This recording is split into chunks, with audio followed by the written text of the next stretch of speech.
structural engineer, been practicing about 16 years or so. And I think Alan did a pretty good job summarizing the basics of seismic retrofit. I think I just was going to maybe add on a few items here and there, and he kind of gave some specific examples about things that you would worry about. And what it really comes down to is if your house is not that cookie cutter house, that's a box, that's one story.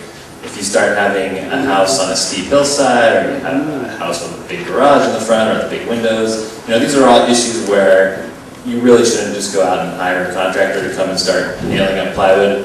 I would strongly recommend that you hire a licensed engineer to come and look at it, because there's different strategies for dealing with all these different kinds of issues, and it's best addressed from a design standpoint first before you go ahead and get a contractor on board. So I think Alan pretty much hit all those kinds of irregularities. It's houses on steep hillsides. Your garage is at the street level, but the backside of your house is 3 stories tall. 3 stories tall. That's a huge issue in an earthquake, the way the building will respond. So that's something you need an engineer to look at. If you have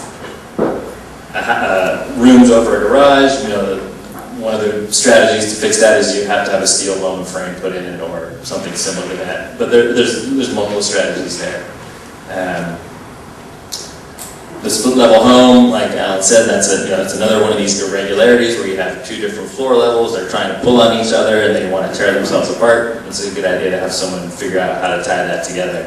So basically earthquake resistance is all about tying your house together properly so that when it moves in an earthquake, it's all going to move together. It's not going to try and tear itself to pieces. The hillside home example is that, when your driveway is at the street level, it's basically moving rigidly with the ground. If the backside of your house is 3 stories tall, it wants to move, 5, 6 inches side to side. It's going to try and tear itself apart.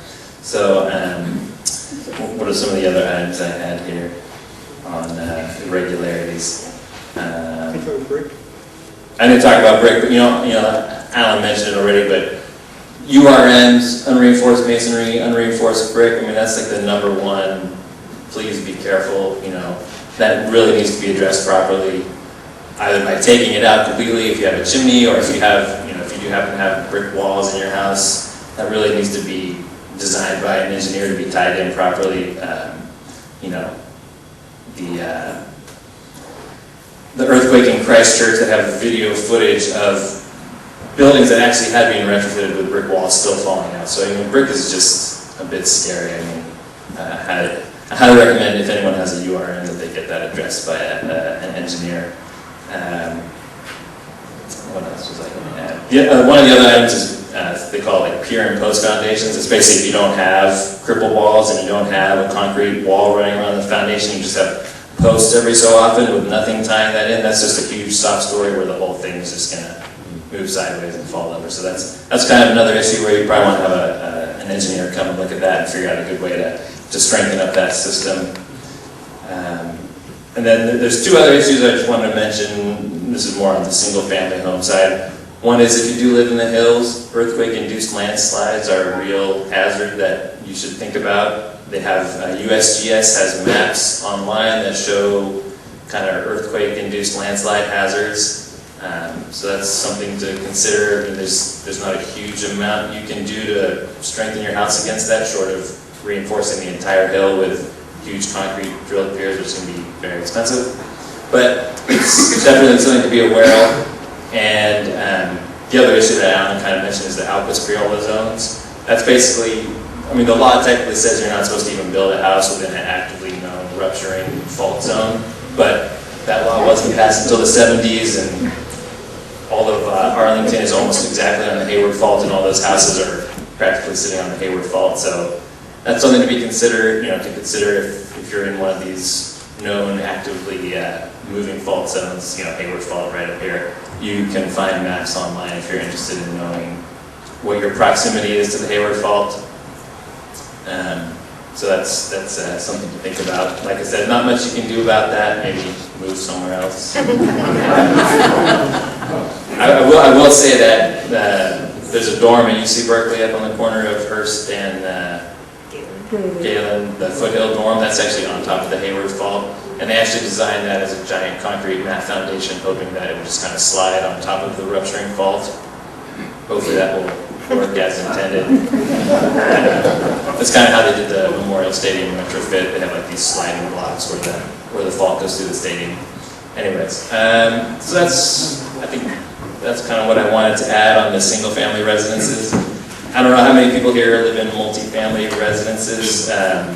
You know, the biggest issues there are the whole soft story, weak story, you know, all those apartment buildings in San Francisco with the garages across the front.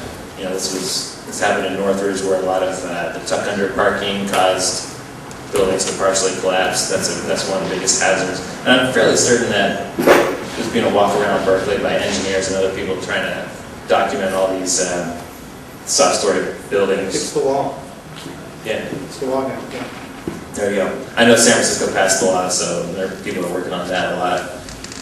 I think, and of course there's the URMs, and the one other one that is really kind of, it could be the most scary is what I'll refer to as non-ductile concrete buildings, which I don't know if there's a ton of them in Berkeley, but these are large concrete buildings that were built like in the 1970s and before, and this is kind of before a lot of the information that came out of the early 1970s earthquakes. Before all that information made it into the building codes, a lot of large concrete buildings were built with detailing that basically doesn't allow them to adequately resist the movement that the earthquake will induce in the building.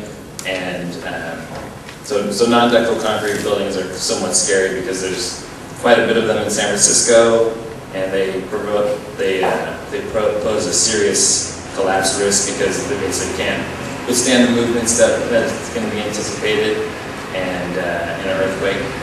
And unfortunately, the 1970s and earlier is a lot of buildings out there. So, like I said, I don't think there's too many of them in Berkeley. I think there was also a project where they walked around Berkeley and documented non-ductile concrete buildings. I'm not sure if that's published or not. I know they did it in San Francisco, and there's something like 3,000 plus of these buildings that are, it's quite a big risk. So that's kind of what I wanted to say on the structural side. I did want to say, you know, the other part of life safety hazards in a building is non-structural components inside your house. So, you know, if you have tall, heavy furniture, you should really make sure it's anchored to the wall. You should really make sure it's not near your bed and it's going to fall on you or even fall on people that might be sitting in a room. Because, I mean, a bookshelf, fully loaded bookshelf can weigh, 400 or 500 pounds or more, and that's a serious risk if it falls over. So anchor all the tall, heavy stuff. Obviously, your water heater should be secured. I mean, that's pretty prevalent these days. It's pretty rare to not have that done, but that's also another 400-pound item that can fall over and do some damage. The brick chimneys, that's kind of a case-by-case basis. If you have a pretty squat brick chimney that doesn't extend up past your roof very far, it's kind of a huge hazard. If you have one of those chimneys that goes 20 feet up past your roof line, that could be something you might want to consider getting addressed. You can get your chimney removed and replace it with like a stainless steel flue or something like that. Or you can retrofit stuff like that. And that's probably something you want an engineer to come look at. And so that's what I wanted to say on that kind of structural and non-structural components. I was just going to add a couple. There's some really good information on FEMA's website. Actually, I think I saw maybe someone was already handed out tonight. I saw some people with some FEMA pamphlets, but there's FEMA 530 and there's FEMA 526, and those both. One of them talks about retrofitting your home, and the other talks about kind of like safety checklists for your personal preparedness. And then I'll just say, as a homeowner myself and wife and 2 kids, I also recommend that you have all your backup water and food outside your house, somewhere that's not going to be in risk of being into something that's not safe to go into.